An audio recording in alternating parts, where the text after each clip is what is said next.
The San Francisco Bay Area announced it'll be extending its lockdown until the end of May. That's 5 weeks from now. What is the scientific justification for doing that?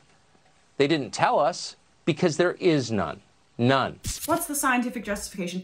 I don't know, maybe the very obvious science that we've been talking about for months, and maybe even the Trump administration's own guidelines on when economies can reopen. They didn't tell us because there is none. None.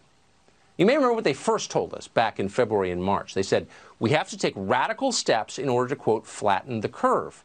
Well, 6 weeks later, we're happy to say that curve has been flattened, but it's likely not because of the lockdowns.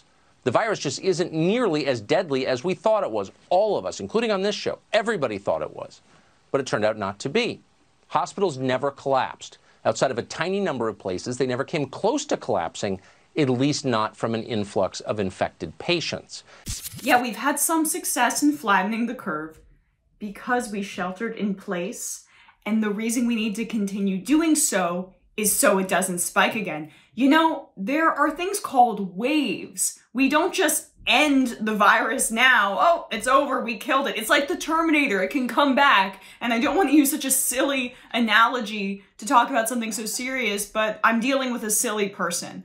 Tucker Carlson sometimes is able to put his finger on the pulse of right-wing populism and pretends to be at least somewhat principled when it comes to issues of war and peace and intervention. But we all know who he is. This is who he is, an anti-science right-winger just like the rest of them. And so maybe, perhaps, I know that right-wingers don't care about New York. They've made that perfectly clear.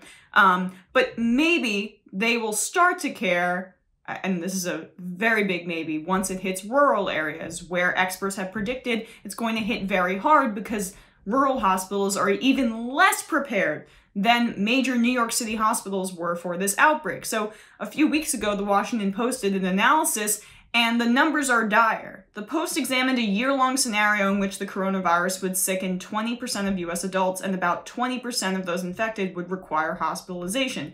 Under that scenario, about 11 million adults would need hospitalization for nearly 2 weeks, and almost 2.5 million would require intensive care. This level of hospitalization is considered by Harvard researchers to be a conservative outcome for the pandemic, while others have described it as severe. In the Post scenario, which does not predict deaths or the effects of social distancing, about 76 million people, or 30% of the nation's adult population, live in areas where the number of available ICU beds would not be enough to satisfy the demand of virus patients.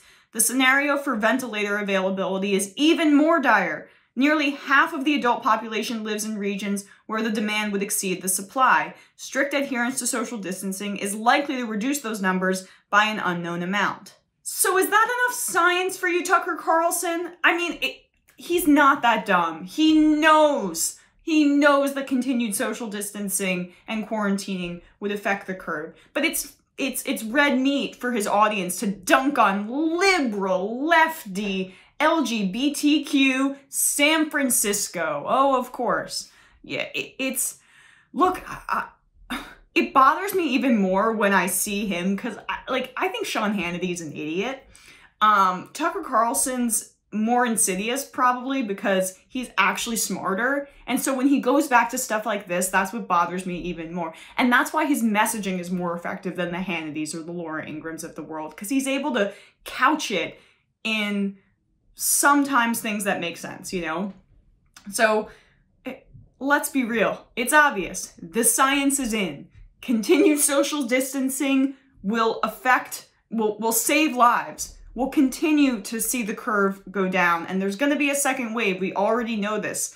But the longer that we're able to stick to this, the more lives we will save, and the less likely that the second wave will be as intense as what we're experiencing now, although who knows.